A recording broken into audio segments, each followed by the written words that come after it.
With the mission of the space shuttle now complete, the orbiter begins the journey back home to Florida. Dropping from orbit for an hour-long flight to Kennedy Space Center, the trip home is a quick one. Long before the deorbit burn begins, the remaining members of the NASA spaceflight team return to KSC, where they are bused to the center's shuttle landing facility.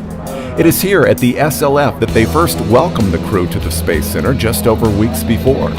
Now they will welcome them home again, but this time with a safe and successful mission behind them. While waiting for the orbiter to return, the team takes up positions on the SLF's control tower just northeast of the midfield point of the 3-mile-long landing strip. From here, they will be able to see the final approach of the orbiter, and while the actual touchdown will be obscured by the Florida brush, the rollout of the vehicle will be fully visible. With the shuttle quickly closing in on KSC, members of the press turn their eyes to the sky, eagerly awaiting any sign of the returning spacecraft. But well before they can sight the vehicle, they are greeted by the telltale twin sonic booms, marking the point at which the orbiter drops below the speed of sound and heralding the arrival of the spacecraft in the skies above the Space Center. Shortly after, the shuttle becomes visible to the gathered crowd as she lines up with the runway. Quickly but smoothly descending through the clear Florida sky, the orbiter makes a silent approach to the 15,000-foot runway below.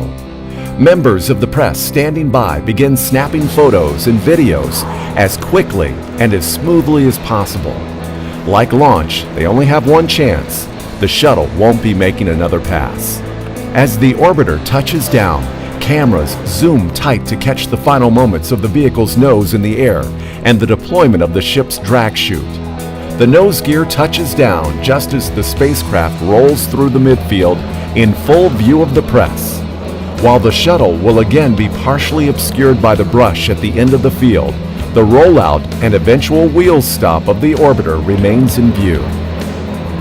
With the orbiter now safely home on terra firma at KSC, the mission of the space shuttle is complete.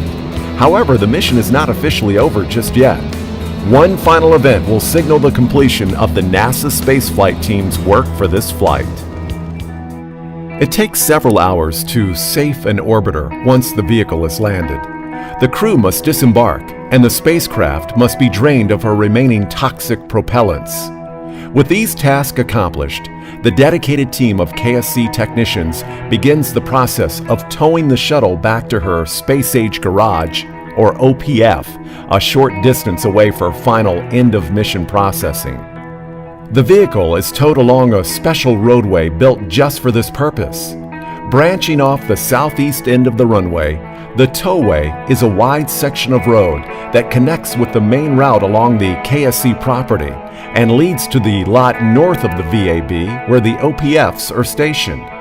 As the shuttle convoy slowly makes its way down the towway, cameras are running in preparation for the up-close pass of the orbiter. Here at this intersection between runway and roadway, the media team gathers for the closest documentation of the orbiter since the vehicle's rollover to the VAB from her OPF bay several months earlier. While the shuttle herself remains silent, the humming fans and equipment from the convoy make for a special parade as the vehicles proceed toward the OPF. But the event isn't over just yet. Once the orbiter convoy has passed the team on the towway, members of the press are bussed over to the OPF lot, where they will be stationed just outside the OPF bay for the final entry of the orbiter into her hangar. From here, they are able to gather final images of the orbiter before she is powered down, either in preparation for processing for her next flight or for decommissioning with the end of the program rapidly approaching. Either way, it is a somber moment for the teams who have gathered to witness the event.